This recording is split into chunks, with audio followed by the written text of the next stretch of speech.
Hi மக்களே, welcome to my channel. எல்லோரும் எப்படி இருக்கீங்க? நல்லா இருக்கீங்களா? இன்றைக்கி ஒரு சூப்பரான வீடியோ தாங்க பார்க்க போகிறோம். என்னென்னு பார்த்தீங்க அப்படின்னா, இட்லி தோசைக்கு ரேசன் அரிசியில் எப்படி மாவு அரைக்கிறது அப்படின்னு தான் பார்க்க போகிறோம். என்னோடய பக்குவத்தில் நான் இப்படி தான் மக்களே அரைப்பேன். நம்மளுக்கு வந்து இப்போ 2வது டம்ளர், இது 3வது டம்ளர், இது 4வது டம்ளர், இது 5வது டம்ளர் அப்படின்னு இன்னும் எக்ஸ்ட்ரா கூட ஒரு டம்ளர் எடுத்துக்கலாம் அப்படின்னு சொல்லிட்டு நான் ஒரு எக்ஸ்ட்ரா எடுத்துக்கிட்டேன். 6வது டம்ளராட்டம் எடுத்துக்கிட்டேன். இது போதும். ஓரளவுக்கு நம்மளுக்கு வந்து நல்லா ரேசன் அரிசி மாதிரி தான் இருக்கும். நீங்கள் கழுவி எடுத்து பாருங்கள். இப்படி இதை விட அரிசி வேறு எதுலேயுமே இருக்காது மக்களே. அவ்வளோ ஒரு பளபளன்னு இருக்கும் பார்த்துக்கோங்க. அதனால் ட்ரை பண்ணி பாருங்கள் ரேசன் அரிசியில். அப்புறம் நான் இட்லி அரிசி எடுத்திருக்கேன் மக்களே. இட்லி அரிசி வந்து 6 டம்ளருக்கு எடுத்தேன். ஆனால் அதில் ஒரு பச்சரிசியும் இதுவுமே நம்ம 6 டம்ளருக்கு நான் எத்தனை டம்ளர் போடுவேன்னா 1.5 டம்ளர் அந்த கணக்கில் போடுவேன்.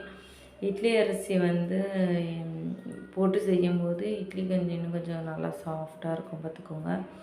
அதனால் நான் எப்போவுமே வந்து பச்சரிசி டம்ளரில் வர மாட்டேங்குது. ஒத்த கையில் நான் கேமரா பிடிச்சிருக்கனால நல்லா சரியாக ஃபோக்கஸ் பண்ணி எடுக்க முடியல. பச்சரிசி வந்து ஒரு டம்ளர் எடுத்துகிட்டு அதில் கொஞ்சம் அரைய தட்டுற மாதிரி இருந்துச்சு. அதனால் வந்து இன்னும் கொஞ்சம் மட்டும் போட்டுக்கிட்டேன். இதை வந்து மொத்தமாகவே எல்லாத்தையும் சேர்த்து போட்டு கழுவுங்க. இல்லைன்னா பச்சரிசியும் இட்லி அரிசியும் தனியாக வச்சுட்டு இதை நல்லா கழுவிட்டு அதுக்கப்புறம் இது பண்ணிக்கோங்க. நான் எல்லாத்தையுமே தானே ஒரேடியாக ஊற போடணும். அதனால் மொத்தமாகவே கழுவிட்டேன். எப்படியுமே நான் கழுவுறது ஒரு 8 தண்ணி 9 தண்ணி 10 தண்ணிக்கு மேலே கழுவிடுவேன் மக்களே. கழுவி அப்படி கழுவுனா மட்டும்தான் நம்மளால் வந்து அந்த பதம் வந்து அந்த அரிசி பதம் அந்த வாடையும் அடிக்காது. அந்த அரிசி நல்லா சாஃப்டாகவும் இருக்கும் பார்த்துக்கோங்க. இப்படி நீங்கள் ட்ரை பண்ணி பாருங்கள். ஏன்னா வந்து நம்ம நல்லா கழுவும்போது அந்த அரிசி கடை அரிசி மாதிரியே இருக்கும். கடை அரிசியை விட ரேசன் அரிசியில் தான் இட்லி தோசை சூப்பராக இருக்கும். அதுக்கப்புறம் நல்லா பிசைஞ்சு எடுத்துக்கோங்க. அங்கே பாருங்கள், இப்போ வந்து நான் 6வது தண்ணியில் கழுவி எவ்வளோ வெள்ளை வெள்ளைன்னு இருக்குன்னு பாருங்கள். அப்படியே தண்ணியிலே நம்மளுக்கு டிஃப்ரெண்ட் தெரியும், கலர் சேஞ்ச் ஆகுறது. அதனால் நல்லா கழுவி எடுத்துக்கோங்க. அடுத்து நம்ம வந்து உளுந்து, பச்சரிசி, இட்லி அரிசி இது எல்லாமே நம்ம பச்சரிசி இட்லி அரிசி போட்டாச்சு. நம்ம கழுவிட்டு நல்லா கொஞ்சம் தண்ணி ஊற்றி நல்லா ஓரத்தில் வச்சு ஊற எடுத்து வச்சுக்கோங்க. அதுக்கப்புறம் நம்ம உளுந்து அளந்துக்கோங்க.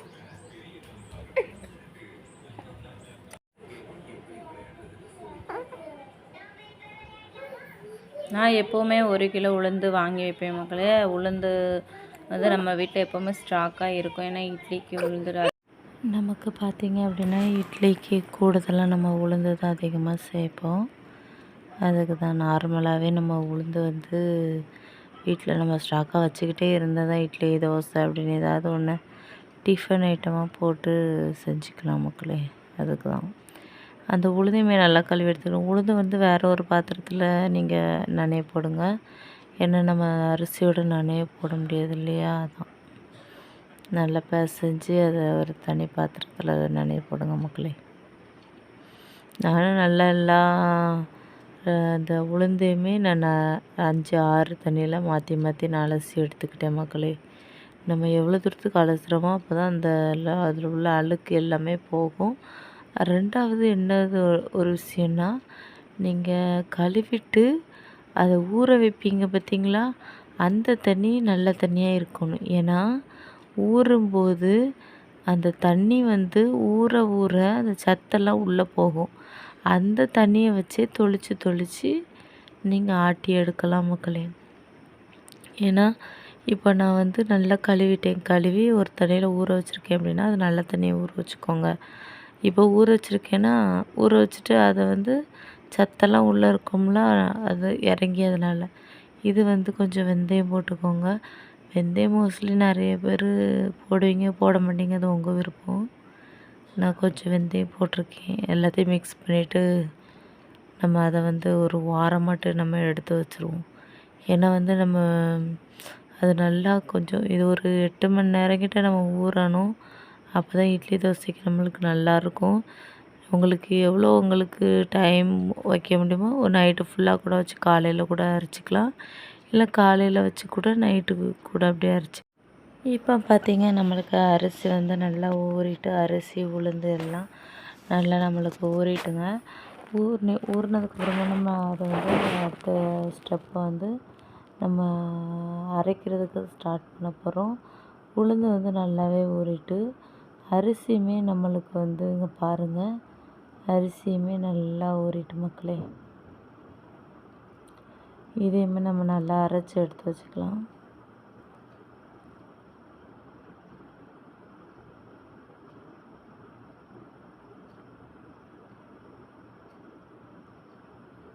ஃபஸ்ட்டு நம்ம வந்து உளுந்து அரைச்சிக்கலாம்.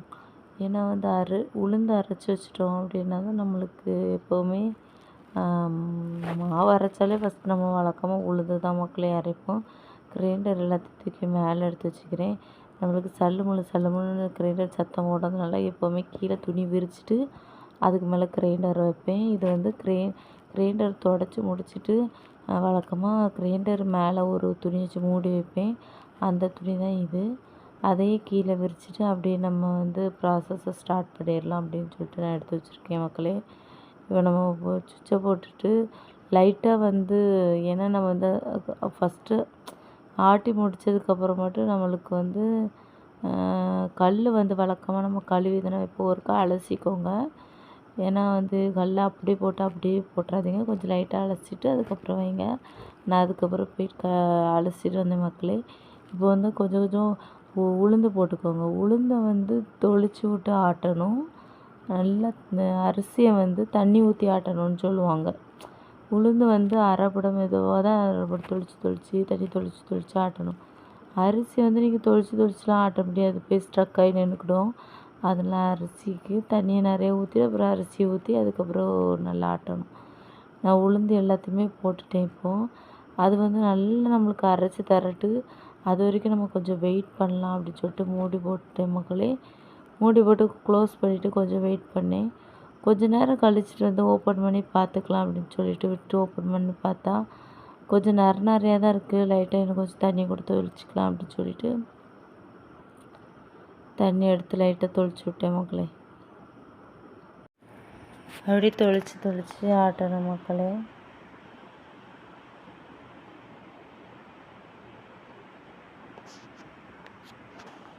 இது வந்து கொஞ்சம் மேலே லூஸாக இருந்த மாதிரி இருந்துச்சு, கொஞ்சம் டைட் பண்ணிவிட்டால் கொஞ்சம் ஃபாஸ்ட்டாகவே அரைச்சி எடுத்துடலாமே அப்படின்னு சொல்லிட்டு நான் நல்லாவே டைட் பண்ணிட்டேன் மக்களே.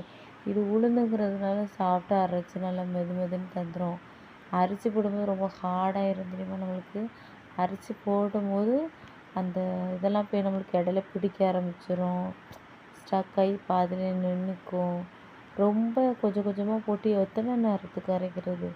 கொஞ்சம் பெரிய கிரைண்டர் உள்ளவங்க ஒன்றும் பிரச்சனை இல்லை, சின்ன கிரைண்டர் வச்சுருக்கவங்க கொஞ்சம் அதிகமாக அரைக்கணும்னா என்ன பண்ணுவாங்க, வேறு வழி இல்லை, கொஞ்சம் எக்ஸ்ட்ரா போட்டு கொஞ்சம் ஸ்டக் ஆகி நின்று தண்ணியெலாம் ஊற்றி திருவி தான் அரைக்க வேண்டும். இப்போ பாருங்கள், நம்மளுக்கு கொஞ்சம் மெதுவாக வந்துட்டு நம்ம உளுந்து எடுத்துடலாம் அப்படின்னு சொல்லிட்டு நான் எடுத்துகிட்டே மக்களே.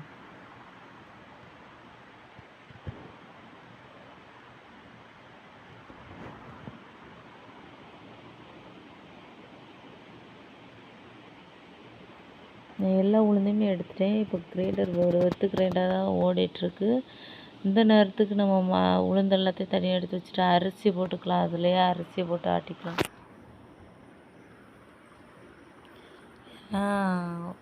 அது தனியாக தான் ஆட்டணும். அரிசி தனியாக ஆட்டிட்டு நம்ம அதோட உளுந்தோட மிக்ஸ் பண்ணிடலாம். இப்போ வந்து கொஞ்சம் அந்த அரிசி போட்டோன்னா கொஞ்சம் அங்கங்கே பிடிக்குது மக்களே. பிடிக்கும்போது என்ன நின்றுட்டு பாருங்கள், பிடிக்கும்போது என்ன நம்ம சுற்றி விட்டுட்டு கொஞ்சம் தண்ணி ஊற்றி நல்லா இன்னும் கொஞ்சம் ஓட்டி விட்டுட்டோம்னா ஓடும். அதான் தண்ணி ஊற்றி ஆட்டணும் பார்த்துக்கோங்க. நான் நல்லா தண்ணி ஊற்றிட்டேன் ஃபஸ்ட்டே. ஊற்றிட்டு நல்லா ஆட்டி விட்டேன் மக்களே. கையை வச்சு சுற்றி விட்டு கொஞ்சம் நேரம் கடை அப்படின்னு சொல்லிட்டு மூடி போட்டாச்சு. அப்புறம் ஓப்பன் பண்ணி பார்க்கும்போது ரொம்பலாம் நம்மளுக்கு அந்த இது அரைப்படலை, கொஞ்சம் இதாக தான் இருந்துச்சு. அதனால் இன்னும் கொஞ்சம் தண்ணி ஊற்றிக்கலாம் அப்படின்னு சொல்லிட்டு தண்ணி ஊற்றிக்கிட்டேன். இந்த நேரம் வந்து நம்மளுக்கு கொஞ்சம் அரைப்பட்டிருக்கிற மாதிரி தெரியுது மக்களே, அதனால் எடுத்துக்கலாம். நான் இப்போ கொஞ்சமாக மாவு அள்ளி எடுத்து எடுத்துட்டு அதுக்கப்புறம் மொத்தமாகவே மாவு ஏன்னா ஒரே ஷிஃப்ட்டாக போட முடியாது இல்லையா, இந்த மாவு அதில் எடுத்துட்டோன்னா அடுத்த ஷிஃப்ட் தான் எடுத்து போட முடியும்.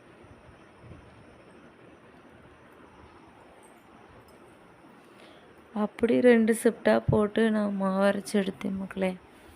ஏன்னா ஒரே ஷிஃப்ட்டில் மொத்தமாக போட்டால் ஸ்ட்ரக்காகி நிற்கும். ரெண்டாவது அரைக்கிறதுக்குமே ரொம்ப நேரம் ஆகுது. அதனால் நான் வந்து 2 ஷிஃப்ட்டாக போட்டேன். டக்குன்னு அரைப்படுது. நம்மளுக்கு மாவு வந்து ரெடி ஆகிட்டு இதெல்லாம் வந்து உப்புலாம் கரைச்சி போட்டு எடுத்து ஓவர் நைட்டை நம்ம ஃபுல்லாகவே வச்சு நெக்ஸ்ட் டைம் எடுத்து பார்த்து ஒரு தோசை ஊற்றலாமே அப்படின்னு சொல்லிட்டு எடுத்தேன் மக்களே.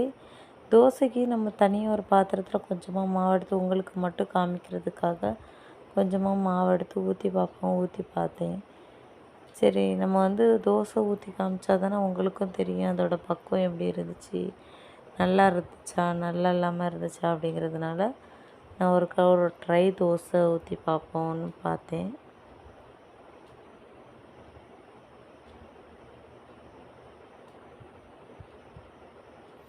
உண்மையிலே தோசை ரொம்ப நல்லா இருந்துச்சு. நல்லா மொறு மொறுன்னு கிறிஸ்பியாக இருந்துச்சு. அடுத்த பக்கம் நான் திருப்பி போட்டு நான் எப்போவுமே தோசைக்கு நெய் நல்லெண்ணெய் அந்த மாதிரி தான் ஊற்றி சாப்பிட்றது. ஏன்னா அது வந்து ஃபுல்லாகவே ஸ்ப்ரெட் பண்ணி விட்டு சாப்பிட்றதுனால நான் மோஸ்ட்லி நெய் ஊற்றி தான் சாப்பிடுவோம். இங்கே பாருங்கள், நான் இட்லி பொடியில் நல்லெண்ணெய் ஊற்றி எடுத்து வச்சுருக்கேன். அதுக்கு மேலே தோசை வச்சு யாருக்கெல்லாம் இந்த காம்பினேஷன் ரொம்ப பிடிக்கும்னு கமெண்ட் பண்ணுங்கள். எனக்கு ரொம்ப பிடிக்கும் மக்களே. அதுக்கப்புறம் நம்ம இட்லி ஊற்றலான்னு ட்ரை பண்ணி பார்த்தேன். மாவு அரைச்சி எடுத்து வச்சாச்சு.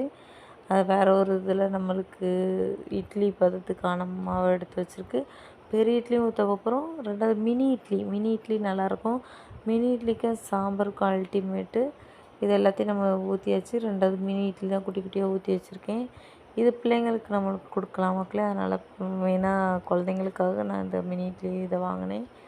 இப்போ நம்ம வந்து பாத்திரத்தை ஸ்டாண்டில் வச்சு நம்ம அடுப்பில் எடுத்து வச்சுக்கலாம்.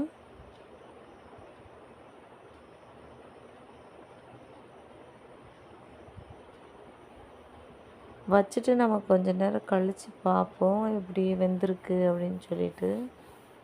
இப்போ நம்மளுக்கு ரெடி ஆகிட்டு ஒரு ஸ்பூன் வச்சு குத்தி பார்த்தேன். உண்மையிலே ஓகே தான், அது வெந்திருக்கு. இப்போ வந்து வெளியே எடுத்துட்டு இது கொஞ்சம் மினி இட்லி வந்து பார்க்கவங்களுக்கு ரொம்ப குட்டியாக வந்து இருக்கும். ஆனால் சாம்பாரில் போட்டு சாப்பிடும்போது சூப்பராக இருக்கும் மக்களே. உண்மையிலே இட்லி அவ்வளோ ஒரு சாஃப்டாக இருந்துச்சு. நல்லா மெதுன்ட்டு இருந்துச்சு. நம்மளுக்கு வந்து ஆளுக்கு 4 இட்லி வச்சு சாப்பிட்டா போதும் மக்களே. பாய் மக்களே. தேங்க்யூ.